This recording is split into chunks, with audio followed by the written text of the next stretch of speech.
Hello friends, good afternoon. আমার চ্যানেলে আপনাদের সবাইকে স্বাগত। তো যখন আমরা একঘেয়ে বসে থাকি বাড়িতে, তখন মনে হয় একটু বাইরে কোথায় বেরোই। তো যেই থেকে আমার ননির বাবা ডিউটিতে চলে গেছে, সেই থেকে আমরা সেই রকমভাবে কোথাও বেরোতে পারি না। আসলে আমার ছোট ছেলের জন্যই আমি বেরোই না ভয়ে। তো আজকে যেহেতু মা আছে আর এখানে একটা অন্নপ্রাশন বাড়িতে নেমন্তন্নও আছে, তো ভাবলাম যাই একটু ঘুরে আসি। আর ওখানে আজকে মহাপ্রভু আসবে, কাকড়াজিতের মহাপ্রভু, খুব নাম করা, সেই জন্যই আরও যাচ্ছি। আর দেখুন আমার ছোট ছেলে সারা রাস্তা আমার মায়ের কোলে করেই যাচ্ছে। তো আমরা এখন চলে এসেছি আর বৃষ্টি পড়ছে, সেই জন্য আমি সামনের দিকে যে প্যান্ডেলের ডিজাইন হয়েছে আর দেখাতে পারলাম না, তাড়াহুড়ো করে প্যান্ডেলের ভেতরে ঢুকে গেলাম। তো প্যান্ডেলটা খুব সুন্দর করেছে, এখানে মহাপ্রভু বসেছে, সেই জন্য এত সুন্দরভাবে সব ডেকোরেট করেছে। আর ডেকোরেশন খুব ভালোই হয়েছে, সামনেটাও গেটটা সুন্দর করেছে, আমি তুলতে পারলাম না। আমি আজকে আরও এসেছি কাকড়াজিতের মহাপ্রভুর দর্শন করব বলে। আসলে কাকড়াজিতের মহাপ্রভু দর্শন করা খুবই ভাগ্যের ব্যাপার। এই যে আপনারাও দর্শন করে নিন মহাপ্রভুর। আমার বড় ছেলের যখন অন্নপ্রাশন হয়েছিল, তখনও মহাপ্রভু আনা হয়েছিল। আসলে আমার শ্বশুরবাড়ির দিকে অন্নপ্রাশনে যদি কারোর মানত টানত থাকে, তখন মহাপ্রভুকে এনে মহোৎসব করা হয়। তো আমার ছেলের বেলাতেও তাই হয়েছিল। এখন দেখুন সংকীর্তন দলের লোকেরা কত সুন্দর সেজেগুজে পালা গান করছে। আমার ছেলের বেলাও সেরকমই হয়েছিল। তো এখানে এটা নিয়ম। তো এই পালা গান শুনতে কিন্তু খুব ভালো লাগে, এক একটা কাহিনীর ওপরে এরা পালা গান করে আর দারুণ লাগে।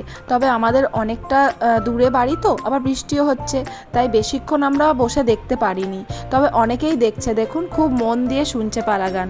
তো আমারও খুব ভালো লাগে, কিন্তু বৃষ্টি হচ্ছে, আবার বাচ্চাদের নিয়ে বাড়ি ফিরতে হবে, তাই তাড়াতাড়ি যাই, বাচ্চাটার সঙ্গে একবার দেখা করি, যার অন্নপ্রাশন উপলক্ষে এসেছি। এই হচ্ছে সেই পুচকিটা।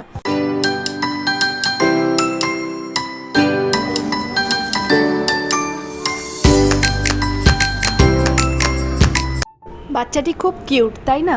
আর দেখুন কীরকমভাবে ছড়াছড়ি করছে সব কিছু নিয়ে। তো এগুলো দেখতে খুবই ভালো লাগে। আর আমার ছোট ছেলেকে বললাম, চল না একবার বনুর সঙ্গে দেখা করবি। ও একবার এলো, কিন্তু ও লজ্জাতে, জানি না কেন, হয়তো অনেক লোক বসে আছে সেই জন্যই লজ্জা পেয়ে ও চলে গেল, কিছুতেই ও বসলো না। কিন্তু এসেছিল আদর করবে বলে। ও এরকম ছোট বাচ্চা দেখলে আদর করতে চায়, এর আগেও একটা বাচ্চাকে আদর করেছিল, তো এখানে অনেক লোক দেখে হয়তো চলে গেল। তো এখন চলুন আমরা খাওয়া দাওয়ার দিকে যাই। মানে এদিকে বৃষ্টিও হচ্ছে, আবার অনেকটা বেলাও হয়ে গেছে, তো আমাদের খাওয়া দাওয়া করে আবার ফিরতে হবে। এই যে এখানে রান্নাবান্না হচ্ছে আর ওই দিকটা করে প্যান্ডেল বেঁধেছে, ওখানে খাওয়া দাওয়ার ব্যবস্থা করা হয়েছে। তো যেহেতু মহোৎসব হচ্ছে, তাই সবই নিরামিষ খাবার। তো এই রকম মহোৎসব খেতে তো আমি আগেও বলেছি খুব ভালো লাগে।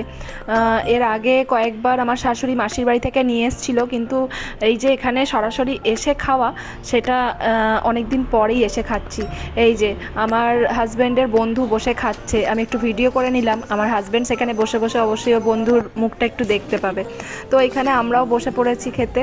আর আমার ছোট ছেলে আর বড় ছেলের জন্য তো মা খাবার বানিয়ে খাইয়ে তারপরে নিয়ে এসেছে। তো বড় ছেলে সেরকম একটা কিছু খায়নি, তবে ছোট ছেলেকে একটু খাইয়ে নিয়ে এসেছে। এখন সবার পাতে পাতে প্রসাদ, ফ্রাইড রাইস আর পনির পড়ে গেছে।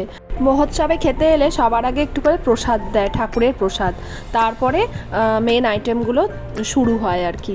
তো এখানেও অনেক কিছু রান্না করেছে, যেসবগুলো হয় আর কি, শুক্তো, ছ্যাঁচড়া, তারপরে কুমড়োর ঘন্ট, তো চাটনি, পায়েস, আরও অনেক কিছুই রান্না হয়েছে।